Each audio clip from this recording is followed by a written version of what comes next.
12,000 years ago, there was no North Sea, where the cold grey waters now rolled between Britain and the Netherlands. There once stretched a vast green plain, a land of rivers, forests, and herds of wild animals. Hunters followed mammoths across open tundra.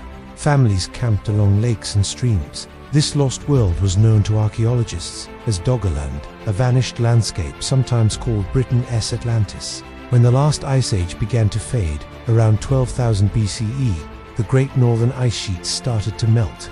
Massive rivers poured into what was then a broad valley between the chalk cliffs of Britain and the lowlands of Europe. As the glaciers retreated, they left behind fertile plains, a perfect home for humans and animals alike.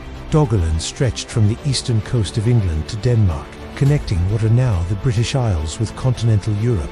It may have been the size of Ireland, and at its peak, it was one of the richest hunting grounds in all of Mesolithic Europe. Archaeologists imagine it as a mosaic of landscapes, rolling hills, freshwater lakes, and meandering rivers. Herds of reindeer, aurochs, and red deer grazed across the open meadows, while wolves and bears roamed the forests. Small bands of humans followed the herds, fishing the rivers and gathering berries in the summer sun. These were the ancestors of modern Europeans, hunter-gatherers who lived in harmony with the rhythms of the natural world. Doggerland was not a mythical place. We know it existed. Evidence lies scattered across the seabed and washing up on the coasts of Britain and the Netherlands. For decades, North Sea fishermen have dredged up bones, antlers, and tools from their nets. Flint axes, carved spear points, even fragments of human skulls. These artifacts all date to a time when the seabed was dry land, when the people of Doggerland lived and thrived where the waves now roll. Scientists first began piecing together this lost world in the early 20th century, when fishing trawlers on the Dogger Bank, a shallow region of the North Sea, began pulling up the remains of Ice Age animals, mammoths, lions, and rhinoceroses. Geologists realized that this was once dry land, drowned by the rising seas at the end of the Ice Age. The name Doggerland was born from the Dogger Bank itself, a sandbank named after the 17th century Dutch fishing boats called doggers. By around 8000 BCE, Doggerland was still habitable, but the sea was creeping closer every century. The warming climate melted glaciers even faster, raising sea levels and swallowing the lowlands. Rivers became estuaries, forests turned into marsh. The people who once hunted mammoths now found themselves retreating inland or up the higher ground. For the Mesolithic communities who lived there, the changes must have been both gradual and terrifying. Imagine watching your familiar hunting grounds turn to salt marshes, your camps swallowed by the sea. Each generation would have seen more of their world disappear, yet the process was slow enough that stories, perhaps even myths, might have remembered the drowned lands for centuries after.